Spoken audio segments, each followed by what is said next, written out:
واختلاف الليل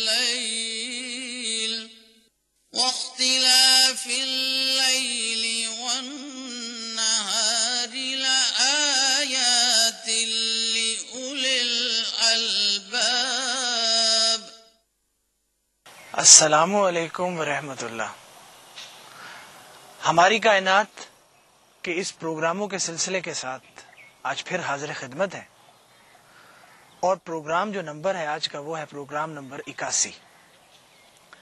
ہم نے اس سے پہلے 80 پروگرام آپ کے سامنے پیش کیے،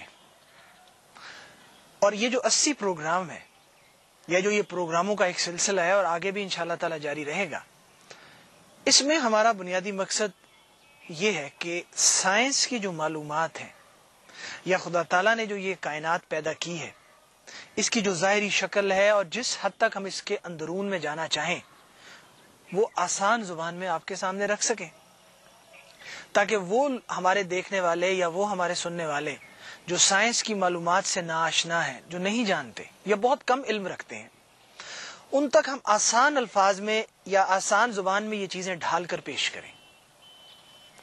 لیکن ہم نے جو یہ پروگراموں کا سلسلہ شروع کیا ہے، اس کی دو حیثیتیں ہیں۔ ایک حیثیت تو اس کی یہ ہے کہ یہ ایک قسط وار سلسلہ ہے، یعنی آج اس کی 81ویں قسط ہے، یعنی جہاں سے ہم نے یہ پروگرام شروع کیا تدریجاً ہم اس کو بڑھاتے گئے۔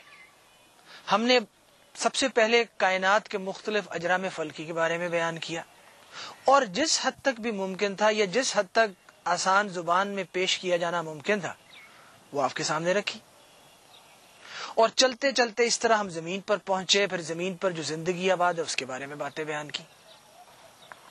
لیکن اس کی ایک اور حیثیت بھی ان پروگراموں کی، اور وہ یہ کہ کوشش ہم کرتے ہیں، کس حد تک کامیاب ہیں یہ صرف آپ بتا سکتے ہیں، کہ ہر پروگرام اپنی ذات میں مکمل ہو۔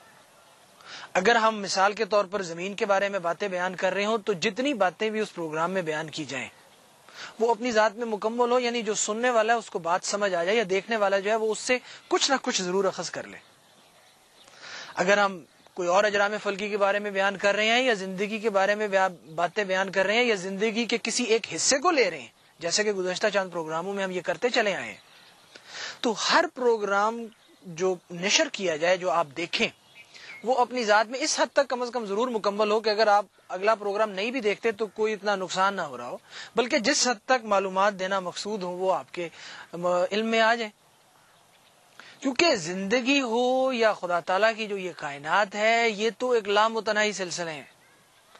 ساری زندگی ہر دن کے اگر 24 گھنٹے بھی کوئی شخص بیان کرتا رہے تو وہ ساری زندگی بھی لگا رہے تو ہلکا سا بھی اس کا بیان کرنا اس کے لیے ناممکن ہوگا، ممکن ہو ہی نہیں سکتا، کیونکہ اتنی انواع ہے، اتنی اقسام ہے، اتنی اس میں تبدیلیاں ہیں، اتنا اس میں تنوع ہے۔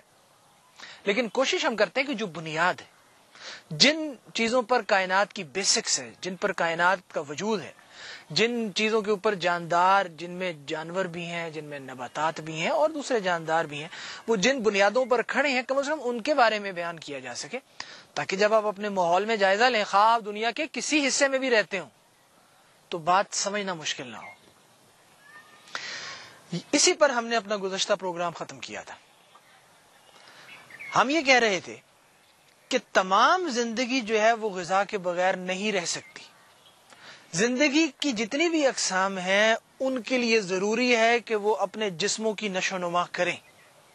اس نشو و نما کے لیے ان کو کھانے کی ضرورت ہے، ان کو فوڈ کی ضرورت ہے، ان کو غذا کی ضرورت ہے۔ اس غذا سے وہ توانائی حاصل کرتے ہیں۔ یہ جو غذائیں ہیں یہ مختلف قسموں کی ہوتی ہیں۔ انسان یعنی دنیا میں جغرافیائی جب آپ تقسیم دیکھیں، دنیا میں لوگ جو ہے وہ مختلف بر اعظموں میں آباد ہیں۔ ایک بر اعظم کے رہنے والے ایک چیز کھاتے ہیں، دوسرے بر اعظم میں رہنے والے وہ چیز اتنے شوق سے نہیں کھاتے۔ بعض دنیا کے ایسے حصے ہیں جہاں پر لوگ چاول بہت شوق سے کھاتے ہیں، بعض دنیا کے ایسے حصے بھی ہیں جہاں پر چاول کھائے ہی نہیں جاتے یا اتنے کم کھائے جاتے ہیں کہ اس کی حیثیت ہی نہیں ہے کوئی۔ بعض جگہ جو ہے وہ آٹا جو ہے یعنی روٹی کی شکل میں غذا کھائی جاتی ہے، بعض جگہ کھائی نہیں جاتی۔ لیکن غذا کے جو مختلف حاصل کرنے کے طریقے ہیں یا غذا کی جو مختلف اقسام ہیں وہ تو بدلتی رہتی ہیں. اس کا تعلق جغرافیائی حالات کے ساتھ بھی ہے, اس کا تعلق موسموں کے ساتھ بھی ہے. غرض یہ کہ دنیا میں جتنے بھی لوگ یا جانور یا نباتات جس جگہ پر بھی پائے جاتے ہیں وہ مختلف قسم کی غذائیں حاصل کرتے ہیں. اب اگر آپ انسانوں کو ہی لے لیں تو ہم جو ہیں یعنی انسان جس گروہ سے تعلق رکھتے ہیں وہ سبزی خور بھی ہے. بعض اقوام ہیں وہ صرف سبزی کھاتی ہیں, بعض اقوام ہیں وہ صرف گوشت کھاتی ہیں, بعض اقوام ایسی ہیں جو دونوں اعتدال پسند ہیں, گوشت بھی کھاتی ہیں اور سبزی بھی کھاتی ہیں. اور یہی سب سے مناسب طریقہ ہے کہ اعتدال میں رہا جائے, دونوں چیزیں کھائی جائیں. خدا تعالیٰ نے دونوں چیزیں پیدا کی ہیں, دونوں سے فائدہ اٹھایا جائے. اب ہرگز اس سے یہ مراد نہیں ہے کہ اگر ایک شخص جو ہے اس کو گوشت کھانے سے تکلیف ہے تو وہ اس کو اعتدال کو جاری رکھے اور گوشت ضرور کھائے.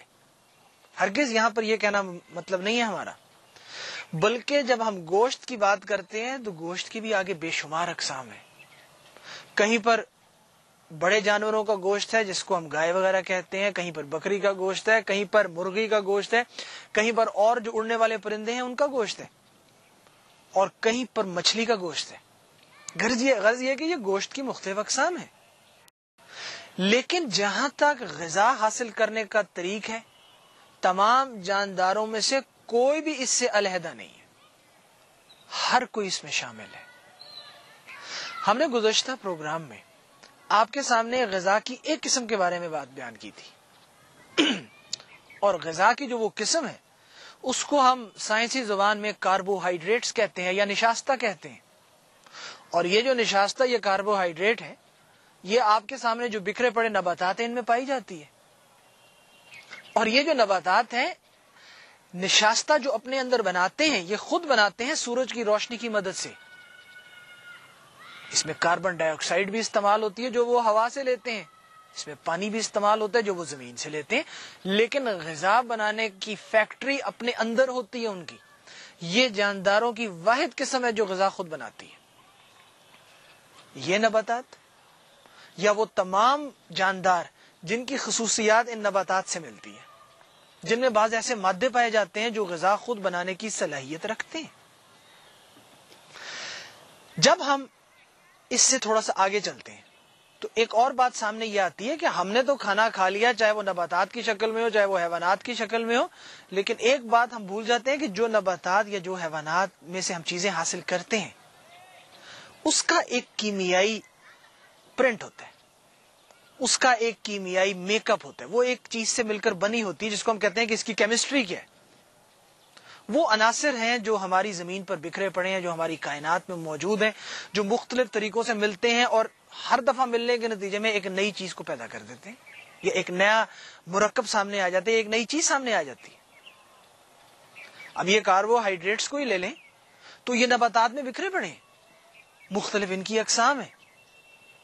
لیکن ہم جو یا جانور جو پودے کھاتے ہیں تو جب ہمارے منہ سے وہ جا کے معدے میں پہنچتے ہیں تو اس کو وہ جو ہمارے منہ میں جو اس کا نظام انہضام شروع ہو جاتا ہے, جب ہم اس کو دانتوں سے کاٹتے ہیں یا توڑتے ہیں تو وہ تو اس کا بہت تھوڑا حصہ ہے جو ہمارے معدے میں جا کے چیزیں ہونی ہوتی ہیں. کیونکہ معدے میں جا کے جو چیزیں ہونی ہوتی ہیں یا جن چیزوں کی مدد لی جاتی ہے, جن چیزوں کے نتیجے میں ان غذا کے عظیم الشان ذخائر کو توڑا جاتا ہے. عظیم الشان ذخائر سے مراد یہ نہیں ہے کہ بہت بڑی بڑی چیزیں ہیں, بلکہ اپنی ذات میں جس رقبے میں جس محلے وقوع میں وہ پائی جاتی ہیں یا جو ان کا ساخت ہے, جس طریقے سے ہم ان کو کھاتے ہیں یا ان سے جو چیزیں حاصل کرتے ہیں وہ اپنی ذات میں بہت پیچیدہ ہوتی ہیں. اور اس پیچیدگی کو لمحہ توڑا جاتا ہے, باریک سے باریک کیا جاتا ہے, اتنا توڑ دیا جاتا ہے کہ ہر جو کاربوہائیڈریٹ ہوتا ہے وہ اپنی انفرادی ایک اکائی میں بدل جاتا ہے. کیونکہ آپ لاکھ کوشش کر لیں جسم براہ راست ان نباتات کو سے غذا حاصل کرنے کی استطاعت رکھتا ہی نہیں ہے جب تک ان کے اندر پائے جانے والے مواد, ان کے اندر پائے جانے والے مرکبات, ان کے اندر پائے جانے والے کیمیائی عناصر کو باریک در باریک حصوں میں توڑا نہ جائے. لیکن سوال یہ پیدا ہوتا ہے کہ یہ جو توڑنا ہے یہ کس کی مدد سے کیا جائے؟ کیا اندر کوئی میکانیکی طریقہ ہے؟ کیا اندر کوئی مکینیکل طریقہ ہے کہ باقاعدہ